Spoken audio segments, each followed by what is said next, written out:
Muy buenas noches, bienvenidos a Signo Pesos, la economía al alcance de su pantalla. Estos son los temas claves de hoy. Los temores por el salario mínimo. Los empresarios ven riesgos de que el gobierno quiera impulsar un reajuste desbordado al salario mínimo en las discusiones que están por comenzar con sindicatos y gremios. ANIF advierte sobre otros impactos negativos que generaría. En segundos hablaremos con María Alejandra Osorio, directora de ACOPI Bogotá. ¿En qué están las finanzas del gobierno? A mes y medio de que se termine este año persisten las preocupaciones por el gasto del gobierno, el nivel de endeudamiento y la incertidumbre por el presupuesto general del 2026. Analizaremos la situación con Mauricio Salazar, director del Observatorio Fiscal de la Universidad Javeriana. Último llamado a los morosos. La Secretaría de Hacienda de Bogotá tiene listas de 108.000 contribuyentes que deben impuestos a la ciudad. Si no pagan, serán reportados en cuestión de días. Les tenemos detalles de esta advertencia.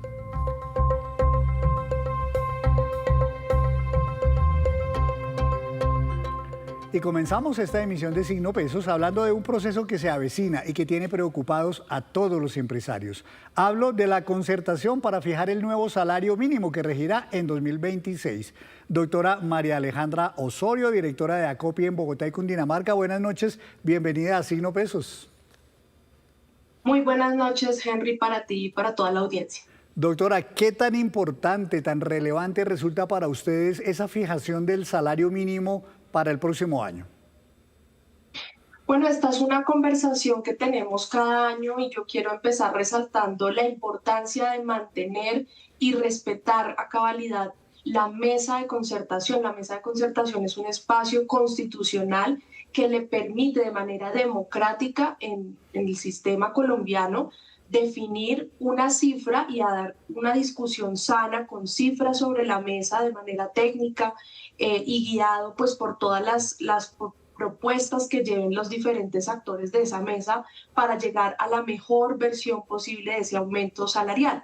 En ese sentido, creo que hacer el llamado pues a que esa mesa de concertación se respete, que pueda tener su agenda propia y no solamente, digamos, comentarios que pueden empezar a distorsionar las discusiones que deben darse es allí entre empresarios, trabajadores y la representación gubernamental. Pues así es como generalmente se ha manejado, pero este año, por ejemplo, ya el gobierno, si no de manera oficial, pero por lo menos ministros muy importantes que tienen una vocería muy importante en el gobierno, han dejado entrever alguna intención que tiene el gobierno del doctor Gustavo Petro de que este último salario mínimo que se fijaría en este cuatrienio sea de, dicen en promedio, un 11%. ¿Creería usted que eso se corresponde con una inflación del 5.5 como está hoy día?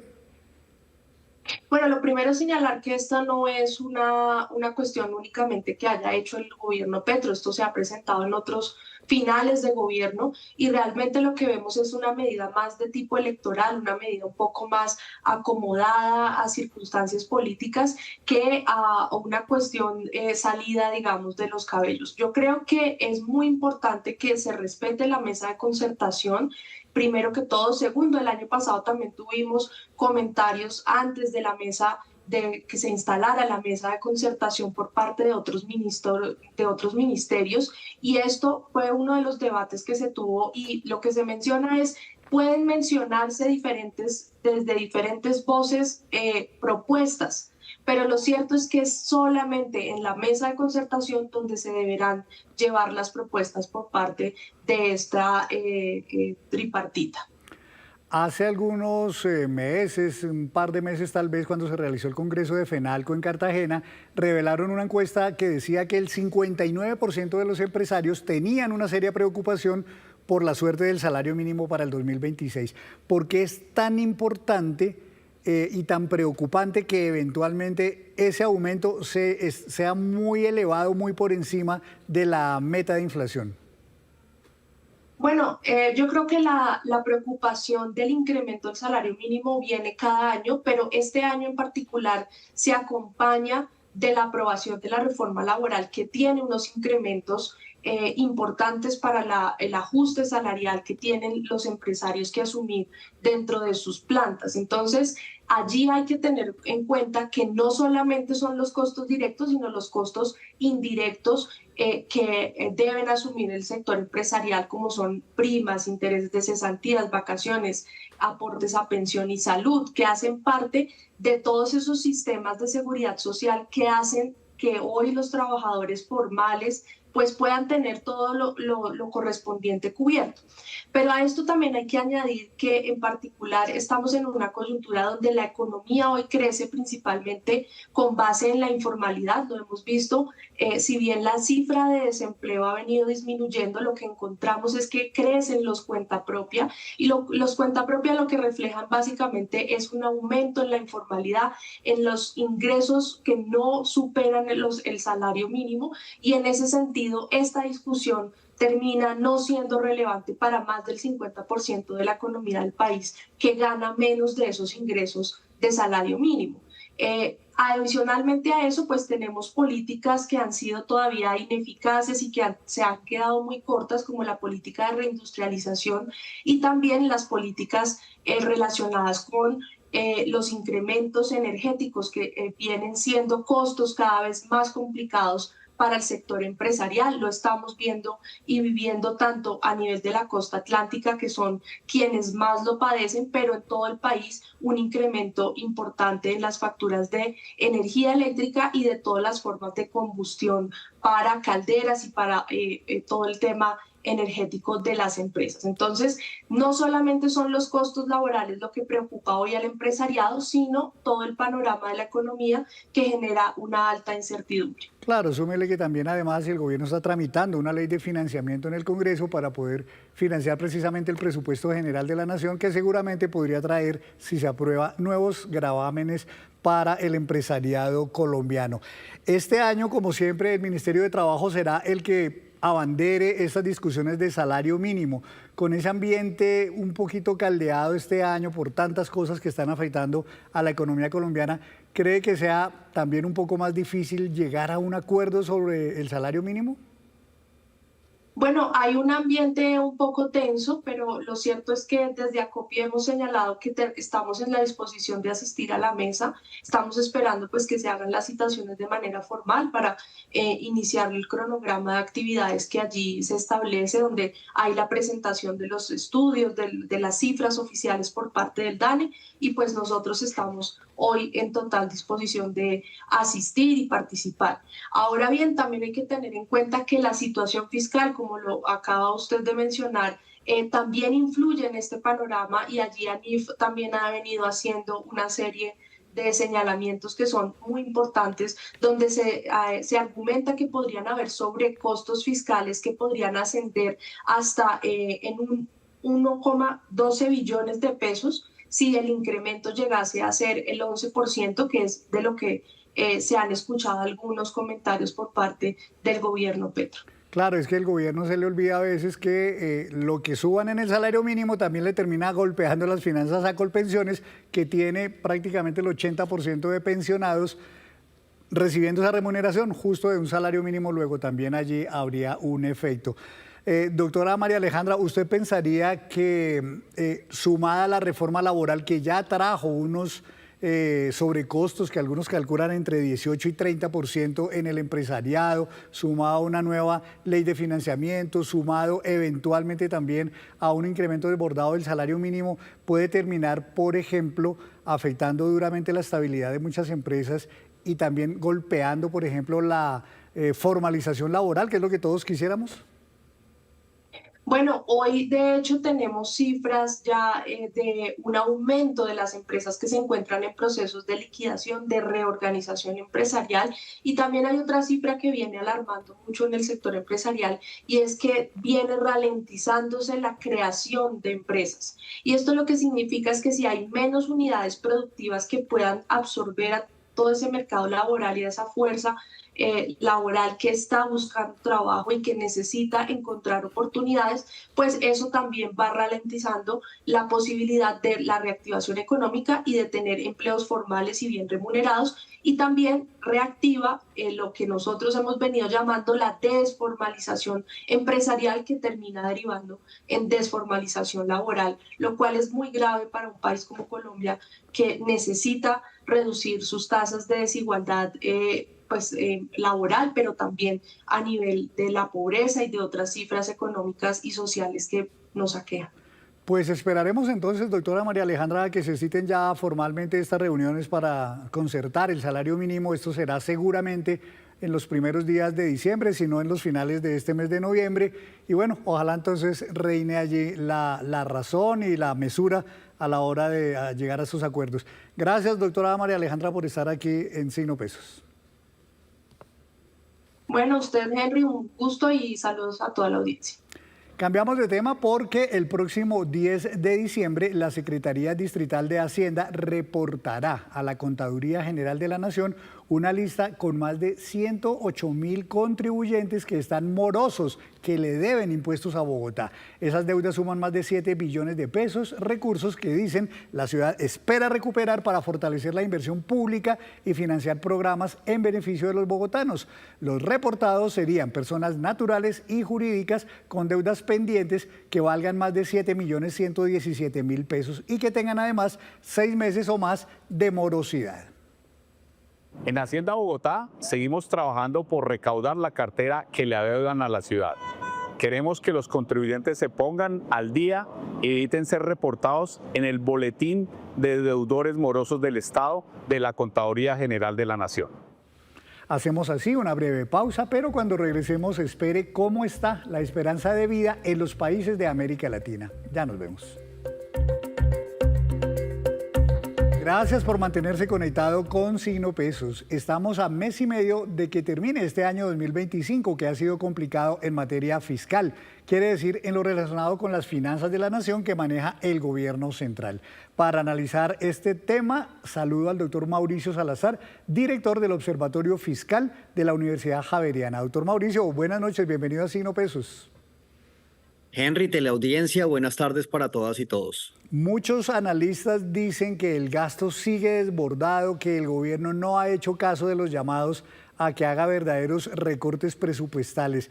¿Es así? ¿Ustedes lo analizan de la misma manera desde ese observatorio, doctor?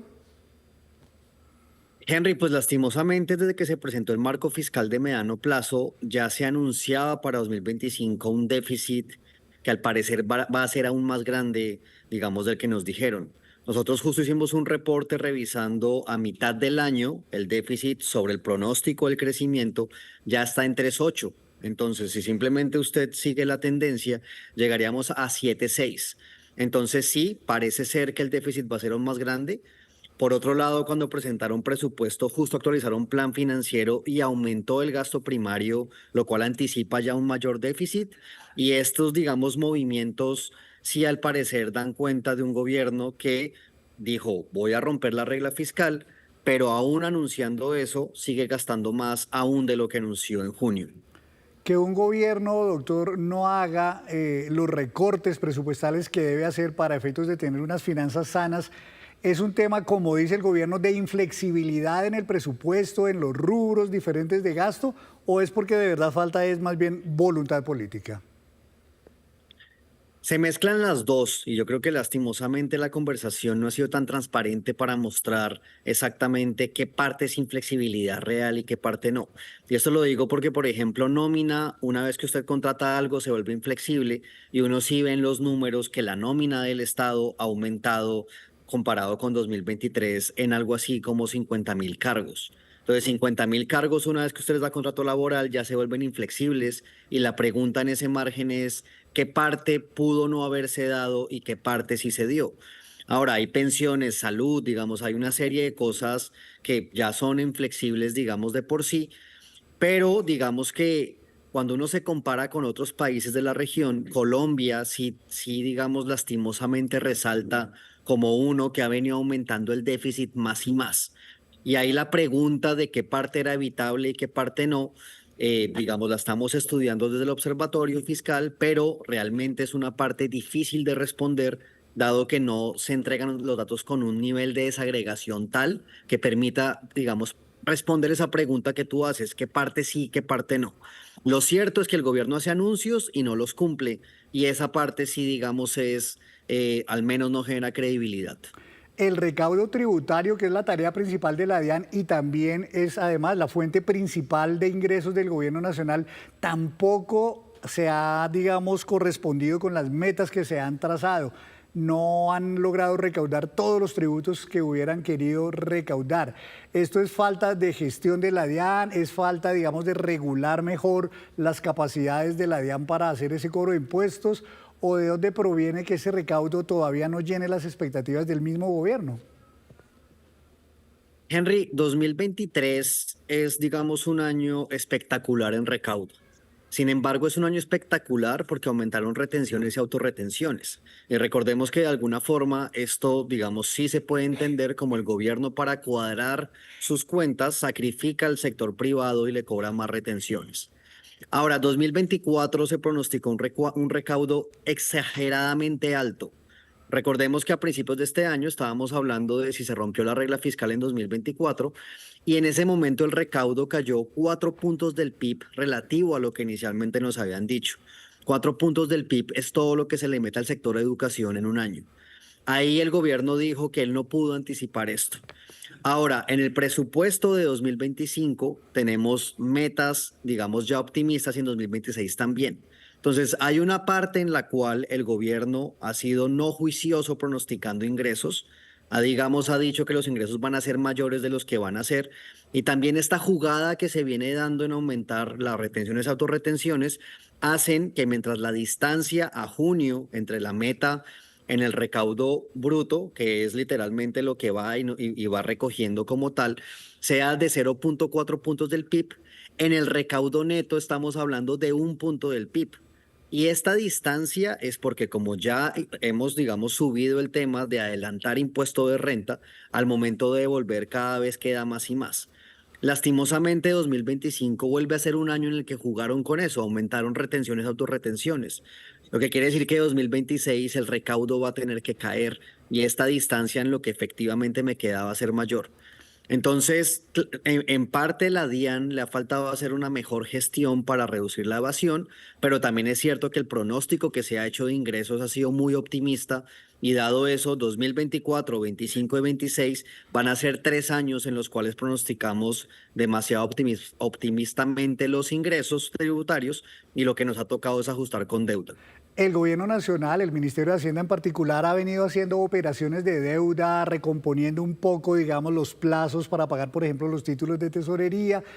Con todas estas operaciones, al final, ¿el nivel de endeudamiento del gobierno ha bajado o por el contrario no han servido las operaciones para ese propósito de bajar el nivel de endeudamiento? Henry, la pregunta que haces es bastante compleja porque pues el manejo de deuda es un manejo intertemporal, ¿no? Es decir, yo tengo una deuda 30 años, la puedo recomponer a 40, tengo que pagar intereses de cupones y demás. En todo esto, digamos, se mueve, entonces la pregunta es, ¿ha caído respecto a qué? Ha caído respecto a las cuentas presupuestales, fiscales de 2024, de 2025. Entonces yo te respondería, claro, relativo a lo que se había dicho inicialmente el presupuesto 2025, la deuda ha subido espectacularmente. Relativo a las cuentas de final de año que nos dijeron hace 4 meses, 5 meses, se ha comportado relativamente mejor. Ahora, ese comportamiento relativamente mejor es porque hay un muy buen manejo, digamos, fiscal y presupuestal o porque han pasado factores externos. También, digamos, difícil de responder. Pero lo cierto es que nadie pronosticaba un peso, digamos, tan fuerte relativo al dólar. El nivel que tenemos hoy de dólar afecta los cupones en deuda externa. Y entonces acá, digamos, es un mundo de sumas y restas, en el sentido que, claro, el menor dólar implica que al pagar los créditos externos hoy estamos gastando mal, eso es buena noticia. Todo el tema, digamos, que el gobierno ha venido haciendo de endeudarse más en francos suizos depende de que el franco se revalúe respecto al dólar y así como el peso y dólar está mejor también el franco. Entonces, por ahora está saliendo bien, digamos, esa jugada. Pero relativo a lo que se esperaba inicialmente y a romper la regla fiscal, sí estamos peor.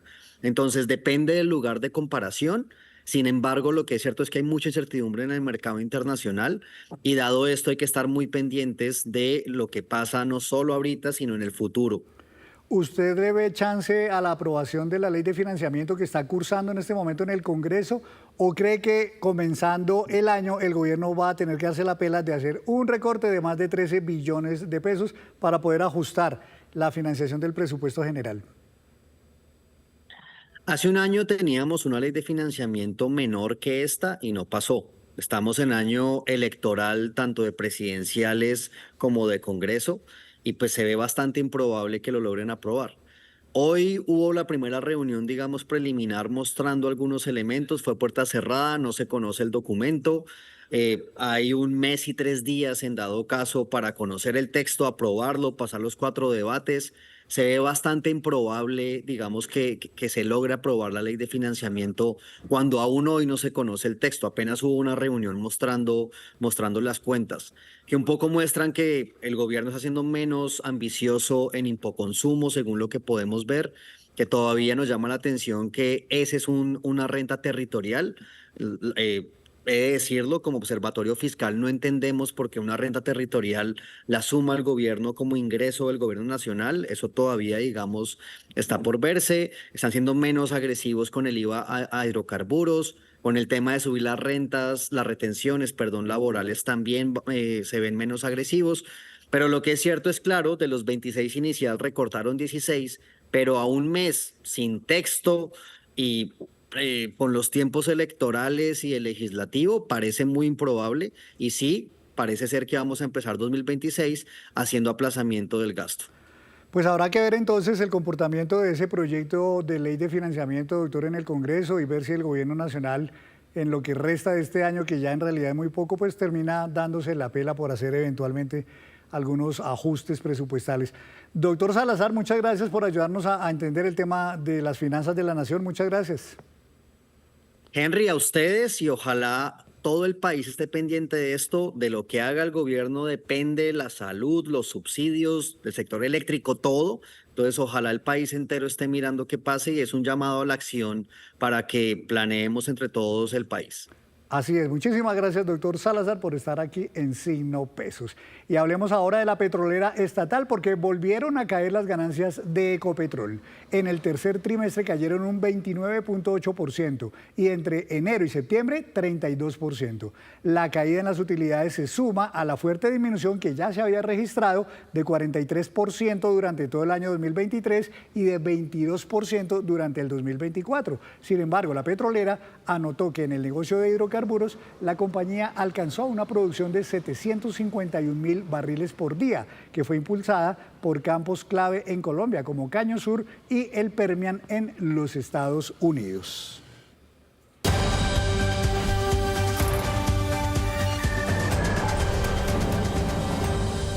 Y la movida empresarial de hoy es por cuenta del Banco Falabella, que acaba de cumplir 20 años de operaciones en Colombia.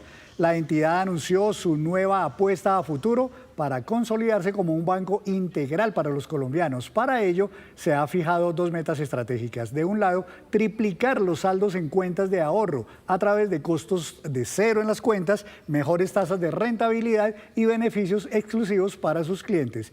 De otro lado, aumentar la recurrencia de sus clientes, profundizando una experiencia integral con mejores funcionalidades digitales, nuevas alianzas y un servicio al cliente cercano y transparente. Hoy el Banco Falabella es la tercera entidad con mayor número de tarjetas de crédito del país y una cartera que ya supera 5.2 billones de pesos, que ha venido creciendo a un ritmo del 7% anual.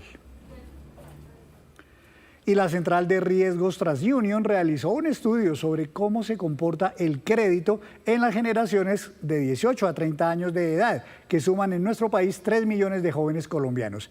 Virginia Olivella, directora senior de investigación y consultoría para América Latina en TransUnion, nos cuenta los resultados de ese estudio. En el marco de nuestro TransUnion Summit de Colombia 2025, lanzamos un estudio para entender mejor el comportamiento de los jóvenes entre 18 y 30 años en varios aspectos y tratar de derribar ciertos mitos que existen sobre estos consumidores más jóvenes. Encontramos 4 hallazgos principales. El primero, los consumidores jóvenes de entre 18 y 30 años son muy activos en el crédito y valoran mucho el crédito. Un 90% de estos consumidores considera que es muy importante tener crédito para alcanzar hitos y metas financieras, y vemos que su participación en el mercado está muy a la par con el mercado, en particular en productos de consumo como tarjeta y libre. En segundo lugar, vemos que no solo son activos en crédito, sino que además lo manejan de forma responsable, muy acorde a cómo van ganando edad y mejorando sus perfiles de riesgo. En tercer lugar, no solamente son activos y lo manejan bien, sino que tienen una demanda muy sana por nuevos créditos. 3 de cada 10 consumidores en un periodo de 6 meses están buscando nuevos créditos, en particular también de consumo como libre y tarjeta. Y por último, y súper importante, tienen un muy buen comportamiento en términos de pago, un comportamiento que es comparable también con el del mercado, a veces mejor, lo cual brinda oportunidades bastante interesantes para las entidades para abordar este segmento en una etapa temprana de su ciclo de vida de crédito. Y antes de despedirnos, los dejo con este dato. De acuerdo con la CEPAL, la esperanza de vida está así en América Latina. La mayor esperanza está en Chile, que tiene 81.4 años de esperanza de vida. Sigue Costa Rica con 81 años y Panamá con 79.8 años. En Colombia está en 77.9 años, estamos en la mitad de la tabla. La menor esperanza está en Haití, 65.1 años. Y en Bolivia, 68.7 años. Y así terminamos por hoy. Los esperamos mañana con una nueva emisión y toda la información económica que usted necesita saber. Esto es Signo Pesos, la economía al alcance de su pantalla. Feliz noche para todos.